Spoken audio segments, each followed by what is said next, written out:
आजाद भारत का सबसे बड़ा राजनीतिक षड्यंत्र रचा। आम आदमी पार्टी को खत्म करने के लिए आम आदमी पार्टी के सबसे बड़े 5 नेताओं को जेल में डाल दिया गया। यहां तक कि सिटिंग चीफ मिनिस्टर, जो आज तक भारत के इतिहास में कभी नहीं हुआ, सिटिंग चीफ मिनिस्टर को उसके घर से घसीटकर जेल में डाला गया और 6 महीने तक जेल में रखा गया। हमारे उप मुख्यमंत्री मनीष सिसोदिया जी, उनको लगभग 2 साल तक जेल में रखा गया। पूरा का पूरा फर्जी केस था।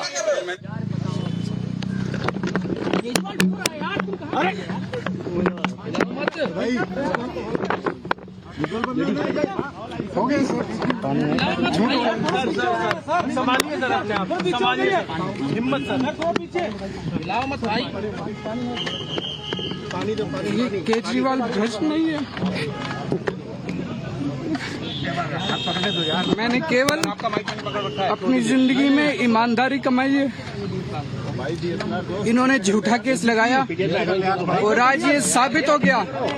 कोर्ट ने कहा है कि केजरीवाल कट्टर ईमानदार है, मनीष सिसोदिया कट्टर ईमानदार है, आम आदमी पार्टी कट्टर ईमानदार है। मैं प्रधानमंत्री जी से कहना चाहता हूं, सत्ता के लिए इस तरह से खिलवाड़ मत कीजिए देश के साथ, इस तरह से संविधान के साथ खिलवाड़ मत कीजिए। आपको सत्ता चाहिए, अच्छे काम कीजिए। आज देश के सामने इतनी बड़ी बड़ी समस्याएं हैं, महंगाई है, बेरोजगारी है, पूरे देश में सड़कें टूटी पड़ी है, चारों तरफ पोल्यूशन ही पोल्यूशन हो रहा है, चारों तरफ देश में इतनी समस्याएं हैं। उन समस्याओं का समाधान करके सत्ता में आइए ना।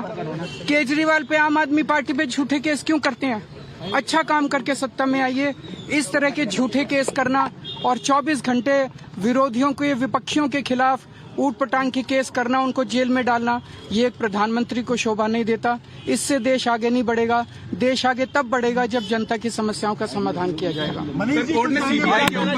आज एक बार फिर गर्व हो रहा है देश के संविधान पर, बाबा साहब अम्बेडकर पर, जिन्होंने इतना शानदार संविधान दिया और सत्य की जीत हुई है। सर, सीबीआई के ऊपर भी सर അരവിന്ദ് കെജ്രിവാളും മനീഷ് സിസോദിയയുമാണ് പ്രതികരിച്ചത്. എന്തായാലും പ്രതികരിക്കുന്നതിനിടയിൽ പൊട്ടിക്കരഞ്ഞുകൊണ്ട് വികാരാധീനനായാണ് ഡൽഹി മുൻ മുഖ്യമന്ത്രി അരവിന്ദ് കെജ്രിവാൾ ഈ വാർത്തയോട്, ഈ വിധിയോട് പ്രതികരിച്ചത്. 5 പ്രധാന നേതാക്കളെ, ആം ആദ്മിയുടെ 5 പ്രധാന നേതാക്കളെ അടക്കം ജയിലിലടച്ച സംഭവമാണ് ഇത്. മനഃപൂർവ്വം ചെയ്ത് കെട്ടിച്ചമച്ച ഒരു കള്ളക്കേസ്. ആ കള്ളക്കേസ് ആണ് എന്ന് സത്യം തെളിഞ്ഞിരിക്കുന്നു, കോടതിയിൽ തെളിഞ്ഞിരിക്കുന്നു. AAPയെ ഇല്ലാതാക്കാൻ ശ്രമിച്ചതിന് തിരിച്ചടി കിട്ടിയിരിക്കുന്നു എന്ന് കെജ്രിവാൾ പറയുന്നു.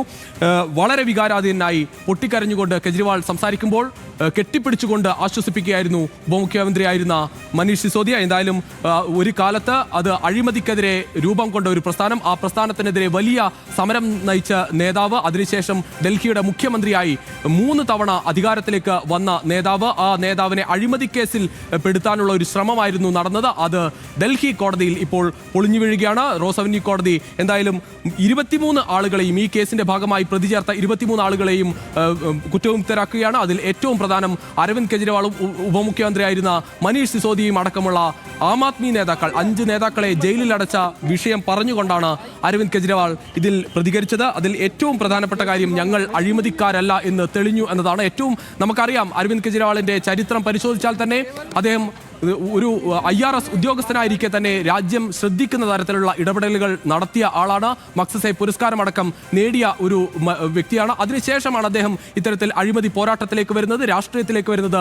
ആ രാഷ്ട്രീയ കേസിൽ എപ്പോഴും കെജ്രിവാളിന്റെ മുഖം നമ്മൾ എല്ലാ കാലത്തും അടയാളപ്പെടുത്തിയത് അഴിമതി വിരുദ്ധ മുഖം എന്നത് തന്നെയാണ്. ആ തരത്തിൽ തന്നെയായിരുന്നു അദ്ദേഹത്തിന്റെ തുടക്കകാലം മുതലുള്ള രാഷ്ട്രീയ ജീവിതം. അത് 28 സീറ്റുമായി ആദ്യഘട്ടത്തിൽ ഏറ്റവും വലിയ ഒറ്റക്കക്ഷിയായി എന്ന തരത്തിലേക്ക് മാറി ആ ഭരണത്തിലേക്ക് വരാം എന്ന് തെളിയിച്ച ഒരു ഘട്ടത്തിൽ പോലും, ഒരു കോൺഗ്രസുമായി ഒരു സഖ്യം ചേരുമ്പോൾ പോലും അഴിമതിക്കെതിരെ വിട്ടുവീഴ്ചയില്ലാത്ത സന്ധി ആയിരിക്കും എന്ന് പറഞ്ഞുകൊണ്ടായിരുന്നു കെജ്രിവാൾ വന്നത്. ഇപ്പോൾ KM ഷബ്ന ചേരുകയാണ് ലീഗൽ ഇപ്പോൾ ലിജോ വർഗീസ് ചേരുകയാണ് കൂടുതൽ വിവരങ്ങളുമായി നാഷണൽ ഡെസ്കിൽ നിന്ന്.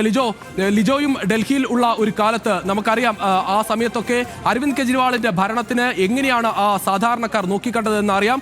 അതിന്റെ ഏറ്റവും മോശമായ ഒരു മുഖമായിരുന്നു ഈ മദ്യനയ അഴിമതി കേസിലൂടെ നമ്മൾ പിന്നീട് കണ്ടത്. ഒരു മുഖ്യമന്ത്രിയെ, നിലനിൽക്കുന്ന ഭരിച്ചുകൊണ്ടിരിക്കുന്ന ഒരു മുഖ്യമന്ത്രിയെ അറസ്റ്റ് ചെയ്ത ഒരു ഘട്ടം. എന്തായാലും വളരെ വൈകാരികമായി വികാരാധീനനായി പ്രതികരിക്കുന്ന അരവിന്ദ് കെജ്രിവാൾ എന്തായാലും ഇത് തെളിഞ്ഞിരിക്കുന്നു എന്നത് തന്നെയാണ് AAPയെ സംബന്ധിച്ചിടത്തോളം, അരവിന്ദ് കെജ്രിവാളിനെ സംബന്ധിച്ചിടത്തോളം ഈ നിമിഷം ഏറ്റവും പ്രധാനം. രുചീഷ്, അണ്ണാ ഹസാരയുടെ അഴിമതി വിരുദ്ധ പോരാട്ടത്തിലൂടെ രാഷ്ട്രീയത്തിലേക്ക് വരികയും ഡൽഹിയുടെ മുഖ്യമന്ത്രിയാവുകയും ചെയ്ത ആളാണ് അരവിന്ദ് കെജ്രിവാൾ. 2014 മുതൽ 2024 വരെ എന്നുള്ള ഒരു 10 വർഷം ഡൽഹിയെ സംബന്ധിച്ചിടത്തോളം ആം ആദ്മി പാർട്ടിയുടെ കാലമായിരുന്നു. അത് അത്രത്തോളം ശക്തമായ ഒരു രാഷ്ട്രീയം മുമ്പോട്ട് വെക്കുന്ന ഒരു സാഹചര്യത്തിലാണ് ഏതാണ്ട് ഒരു രാഷ്ട്രീയ പാർട്ടിയും ആ രാഷ്ട്രീയ പാർട്ടിയുടെ ഏറ്റവും പ്രധാനപ്പെട്ട നേതാവായ അരവിന്ദ് കെജ്രിവാളിനെയും ഫിനിഷ് ചെയ്ത തരത്തിൽ അഴിമതി ആരോപണം ഉന്നയിച്ചുകൊണ്ട് അദ്ദേഹത്തെ ജയിലിലിടുകയും അതിനുശേഷം ആ പാർട്ടി അധികാരത്തിൽ നിന്ന് തന്നെ തൂത്തെറിയപ്പെടുകയും ചെയ്യുന്നത് നമ്മൾ കണ്ടു. അതാണ് കഴിഞ്ഞ തവണ കണ്ടത്. അതിനുശേഷം BJP ഡൽഹിയിൽ അധികാരത്തിൽ വന്നു. ഇന്നിപ്പോൾ പൊട്ടിക്കരഞ്ഞുകൊണ്ട് അരവിന്ദ് കെജ്രിവാൾ പറഞ്ഞൊരു കാര്യമുണ്ട്. രാഷ്ട്രീയ നേട്ടത്തിന് വേണ്ടി ഇത്രയും വലിയ നുണ പറയരുതെന്ന് പ്രധാനമന്ത്രിയോട് ഞാൻ അഭ്യർത്ഥിക്കുകയാണ് എന്നുള്ളതാണ് ഇപ്പോൾ അരവിന്ദ് കെജ്രിവാൾ പറയുന്നത്. അതായത് ഒരു കള്ളക്കേസ് ഉണ്ടാക്കുന്നു, ആ കള്ളക്കേസിന്റെ പേരിൽ ആ ഒരു രാഷ്ട്രീയ പാർട്ടിയുടെയും മുഖ്യമന്ത്രിയെയും ഉപമുഖ്യമന്ത്രിയെയും ജയിലിലിടുന്നു. അവർ വലിയ കള്ളന്മാരാണെന്ന് ഈ ഡൽഹി ആകെ പറഞ്ഞു പരത്തുന്ന സാഹചര്യം ഉണ്ടാകുന്നു. ഏറ്റവും ഒടുവിലായി ഇപ്പോൾ CBI അടക്കം അന്വേഷിച്ച ഒരു കേസിൽ 21 ആളുകളുണ്ടായിരുന്ന 21 പേരെയും വെറുതെ വിടുന്നു എന്നുള്ളതാണ് നമ്മളിപ്പോൾ കാണുന്നത്. അതായത് ഒരു രാഷ്ട്രീയ പാർട്ടിയെ പൂർണ്ണമായും ഫിനിഷ് ചെയ്യുന്ന തരത്തിലേക്ക് രാഷ്ട്രീയ നീക്കം ഉണ്ടാകുന്നു. അതിൽ BJPയും പ്രധാനമന്ത്രി നരേന്ദ്രമോദിയും അതോടൊപ്പം തന്നെ കേന്ദ്ര ആഭ്യന്തരമന്ത്രി അമിത്ഷാ അടക്കമുള്ള ആളുകൾക്ക് കൃത്യമായി പങ്കുണ്ട് എന്ന് വിരൽ ചൂണ്ടിക്കൊണ്ടാണ് ഏറ്റവും ഒടുവിലായി ഇപ്പോൾ അരവിന്ദ് കെജ്രിവാൾ സംസാരിക്കുന്നത്. രുചീഷ് സൂചിപ്പിച്ചതുപോലെ തന്നെ 2014 ആം ആദ്മി പാർട്ടി ചൂൽ എന്ന ഒരു രാഷ്ട്രീയ ചിഹ്നവുമായി വരികയും അത് തെരഞ്ഞെടുപ്പിൽ മത്സരിക്കുകയും അവർ ഏതാണ്ട് 28 സീറ്റ് നേടുകയും ചെയ്ത സമയത്ത് ഒറ്റകക്ഷിയായി പക്ഷേ ഭരിക്കാൻ അവസരം കിട്ടാതിരുന്ന സമയത്ത് അദ്ദേഹം പറഞ്ഞത് ഞാൻ ഇപ്പോഴും ഓർക്കുന്നുണ്ട്. ഒരു ആം ആദ്മി പാർട്ടിയുടെ ഏറ്റവും ചെറിയ ഒരു ഓഫീസ് കെട്ടിടത്തിന് മുകളിൽ നിന്ന് ഞാൻ രാജിവെക്കുകയാണ്, ഈ MLA സ്ഥാനം രാജിവെക്കുകയാണ്, വീണ്ടും തെരഞ്ഞെടുപ്പിനെ നേരിടാൻ പോകുന്നു. അന്ന് അത് പറഞ്ഞൊരു കാര്യം കോൺഗ്രസ് ഉൾപ്പെടെയുള്ള രാഷ്ട്രീയ പാർട്ടികളുമായി ഏതെങ്കിലും തരത്തിലൊരു സഖ്യകക്ഷിയായ പോലൊരു ഒരു സാമൂഹ്യ സാഹചര്യം ഉള്ളൊരു സ്ഥലമല്ല. ഒരുപാട് ആളുകൾ പലതരത്തിൽ വരുന്നു. അങ്ങനെയുള്ള ഗലികളിലും മറ്റും ഇത്തരത്തിൽ മൊഹല ക്ലിനിക്കുകൾ വരുന്നു. അവിടേക്ക് ആളുകൾക്ക് കുറെ കൂടി ആരോഗ്യ സുരക്ഷ ഉണ്ടാകുന്ന ഒരു സാഹചര്യം. ഒരു മെട്രോ നഗരം എന്ന നിലയ്ക്ക് തന്നെ വലിയ തോതിൽ ഇത്തരത്തിൽ ആരോഗ്യ സംവിധാനത്തിന് വലിയ തുക ചെലവാക്കേണ്ട ഒരു സാഹചര്യം സാധാരണക്കാർക്ക് ഉണ്ടാകുന്നു.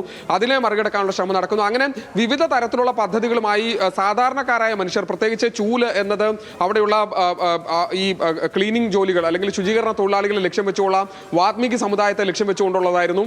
ആ തരത്തിൽ പലതരത്തിലുള്ള നീക്കങ്ങൾ ഒരുപക്ഷെ അരവിന്ദ് കെജ്രിവാളിന്റെ ഭാഗത്തുനിന്നും ആം ആദ്മി പാർട്ടിയുടെ ഭാഗത്തുനിന്നും ഉണ്ടാവുന്നു. പക്ഷേ ഏറ്റവും ഒടുവിലായി അവർ അടിപതർന്നത് ഈ ഇത്രയും വലിയ അഴിമതി വിരുദ്ധ പ്രതിച്ഛായ ഉണ്ടാക്കിയിട്ടുള്ള ഒരു നേതാവ് തന്നെ അഴിമതി കേസിൽ അകത്താകുന്നു എന്നുള്ളതാണ്. അതിൽ BJP എന്ന രാഷ്ട്രീയ പാർട്ടി സ്വാഭാവികമായി ഉണ്ടാക്കിയിട്ടുള്ള ഒരു കെണിയിൽ വീണു പോകുന്നു അരവിന്ദ് കെജ്രിവാൾ എന്നുള്ളതാണ് പിന്നീട് നമുക്ക് മനസ്സിലാക്കാൻ കഴിയുന്നത്. കേന്ദ്ര ആഭ്യന്തര മന്ത്രാലയത്തിന്റെ ഭാഗത്തുനിന്ന് തന്നെ നീക്കങ്ങൾ ഉണ്ടാകുന്നു. ഡൽഹി പോലീസ് ഈ മദ്യനയത്തിലെ അഴിമതി ചൂണ്ടിക്കാണിച്ചുകൊണ്ട് ആദ്യം അറസ്റ്റ് ഉണ്ടാവുന്നു, ജയിലിൽ കിടക്കേണ്ടി വരുന്നു. പിന്നീട് CBI അന്വേഷിച്ച കേസിലാണ് ഇത്തരത്തിലൊരു നടപടി ഇപ്പോൾ ഉണ്ടായിരിക്കുന്നത്. ആ തരത്തിൽ വലിയ തോതിലുള്ള ഒരു പ്രതിസന്ധി ആം ആദ്മി പാർട്ടിക്ക് ഉണ്ടാകുന്നു. നേതൃനിരയിൽ ആളില്ലാതാവുന്നു, തെരഞ്ഞെടുപ്പിനെ നേരിടാൻ കഴിയാതെ വരുന്നു, അങ്ങനെ പരാജയപ്പെടുന്നു, അധികാരം നഷ്ടപ്പെടുന്നു. അങ്ങനെയാണ് വലിയ തരത്തിൽ ഒരു ഇടപെടൽ ഉണ്ടാക്കിയ രാഷ്ട്രീയത്തിൽ, ഇന്ത്യൻ രാഷ്ട്രീയത്തിൽ തന്നെ വലിയ ചലനം ഉണ്ടാക്കിയ ഒരു നേതാവ് എന്ന് തന്നെയാണ് അരവിന്ദ് കെജ്രിവാളിനെ നമ്മൾ തുടക്കകാലം മുതൽ കാണുന്നത്. കാരണം നമുക്കറിയാം 2014 അദ്ദേഹം രാഷ്ട്രീയത്തിലേക്ക് വരുമ്പോൾ നരേന്ദ്രമോദിയെ തന്നെ വെല്ലുവിളിച്ചുകൊണ്ടാണ് അദ്ദേഹം രാഷ്ട്രീയത്തിലേക്ക് വന്നത്. അത് വാരാണസിയിൽ അദ്ദേഹം മത്സരത്തിന് ഇറങ്ങിയത് പോലും നമ്മൾ കണ്ടു. വലിയ സാധാരണഗതിയിൽ ഒരു പ്രധാനമന്ത്രി സ്ഥാനാർത്ഥിക്ക് എതിരെ മത്സരിക്കാനൊക്കെ വലിയ നേതാക്കൾ തയ്യാറാകാതിരിക്കുന്നതാണ് നമ്മൾ ഇന്ത്യൻ രാഷ്ട്രീയത്തിൽ കണ്ടത്. പക്ഷേ വാരാണസിയിൽ പോയി നരേന്ദ്രമോദിക്കെതിരെ മത്സരിക്കാൻ തയ്യാറായി.